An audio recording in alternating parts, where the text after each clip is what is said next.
Umemwita mara 3 and his spirit will appear. Na ghafla ile nafsi yake ama roho yake ikajia hapa. Haina nguvu, ni dhaifu. Haina mafuta, haina uombaji, haina chochote. Ni dhaifu, tunaweza kuikamata. Mwanadamu anaweza kuwa na kifua kikubwa kama meza kamari na jimu anapiga.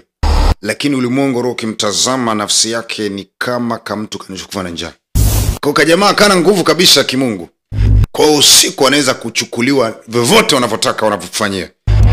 Kiona unachukuliwa misukuni na unataka kukimbizwa, maana nafsi yako nyepesi, haina uwezo, haujajitengenezea stability ya kusimama. James!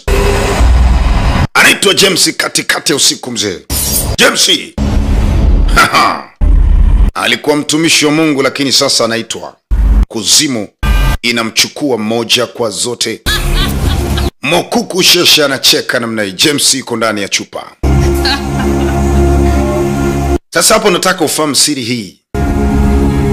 Kwamba mwili wako ni kasha tu ambalo roho yoyote inaweza kukaa.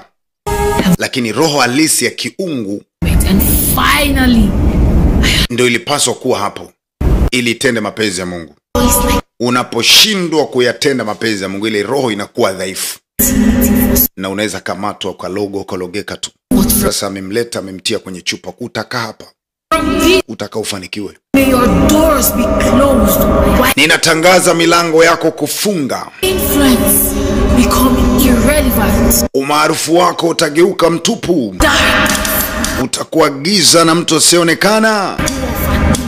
Mbali na jua, mbali na mwezi, mbali na nyota, hakuna nuru itakusogelea. Utaanguka.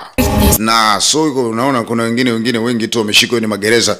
Ukisikia kwa roho Bwana juu yangu amenituma kuwatangazia wafungwa kufunguliwa kwao. Magereza yao ndo haya hapa. Nafsi zinashikwa, zinatiwa kwenye chupa, kwenye viungu. Wow! Sasa unaomba, unataka uvunje hizo viungu, piga hizo chupa katika jina la Yesu Kristo wa Nazareti.